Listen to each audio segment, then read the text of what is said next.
Hi there, and good evening. This is Scott at Scott Trades on Twitter with StockMarketMentor.com and your chart of the day. Want to take a look at Hack? This is a cybersecurity ETF.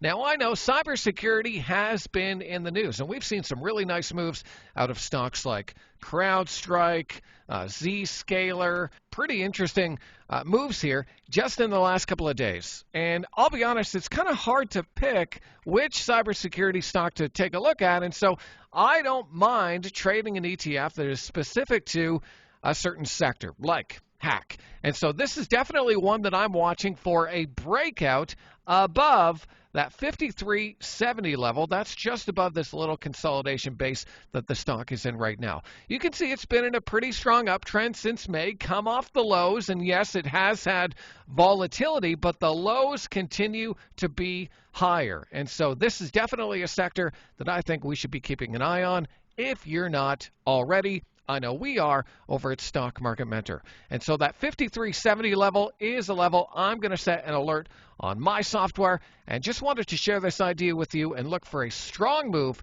coming on higher than average volume. So I hope that video is helpful. Give me a follow on Twitter if you don't already, at Scott Trades, and you should definitely check out what we're up to over at StockMarketMentor.com. If you're not a member already, click that link, take a trial, and hopefully we'll see you on the other side.